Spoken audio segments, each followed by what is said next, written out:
El pecado de Judá está escrito con cincel de hierro y con punta de pedernal, y ha sido esculpido sobre tablas en el corazón y en los cuernos de los altares.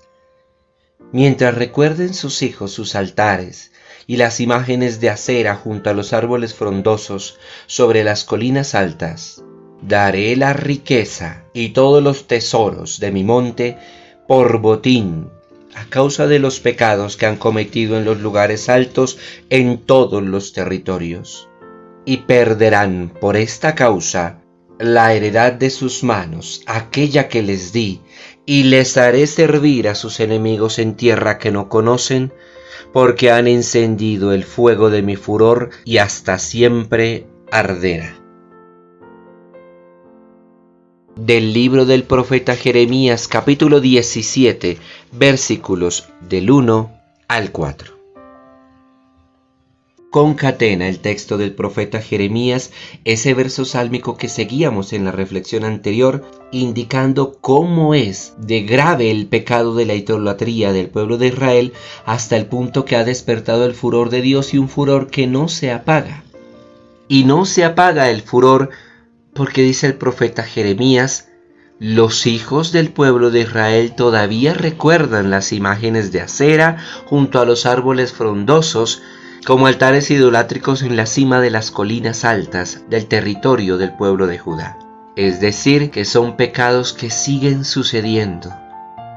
¿Cuándo pasaría el furor de Dios? Cuando haya pasado tanto tiempo de haber cometido aquellos pecados que los hijos del pueblo de Israel ya no los recuerden, ya no tengan en su mente ni en su memoria aquellos acontecimientos idolátricos.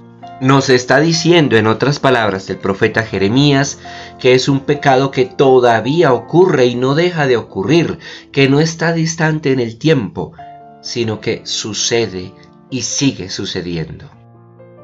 Hermanos, Dios conoce la debilidad de su pueblo, y nos atreveríamos nosotros a decir, con mucha prudencia, que Dios entiende que su pueblo haya sido frágil y haya caído en pecado. Pero lo que no tiene excusa es que el pecado se siga cometiendo. Y lo mismo pasa y sucede con nosotros. Dios entiende nuestra fragilidad y sabe que nosotros podemos por esta fragilidad caer. Lo que no tendría excusa es que nosotros siguiésemos cayendo, es que siguiésemos pecando aún sabiendo que pecamos. En esta figura metafórica, ¿cuándo tendría perdón nuestro pecado? Cuando haya pasado mucho tiempo, es decir, cuando haya sido cosa del pasado y nos hayamos renovado como criaturas nuevas en Cristo, lavados por su sangre, asumiendo su vida en la nuestra. Pero mientras ese pecado siga ocurriendo y siga sucediendo, ¿cómo cesará el furor de Dios contra nosotros? ¿Cómo deja un padre de estar molesto con sus hijos cuando las faltas de sus hijos no son cosa del pasado, sino que siguen siendo una y otra vez repetitivas circunstancias del presente? El día en que Dios pueda decir que nuestros pecados son cosa del pasado, ese día tendremos la certeza de contar con la misericordia divina.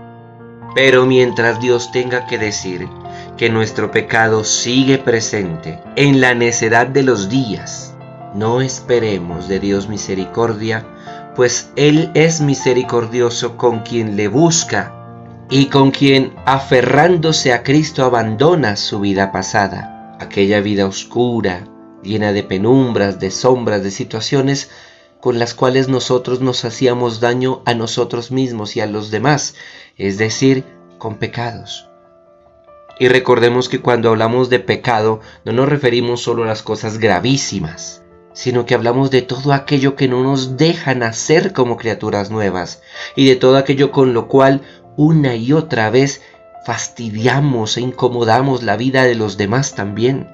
Nuestros rencores, nuestras necedades, nuestra soberbia, nuestro orgullo, el chisme, la vanagloria, el resentimiento, la crítica, la vanidad, la mentira, la traición, la hipocresía, la falsedad.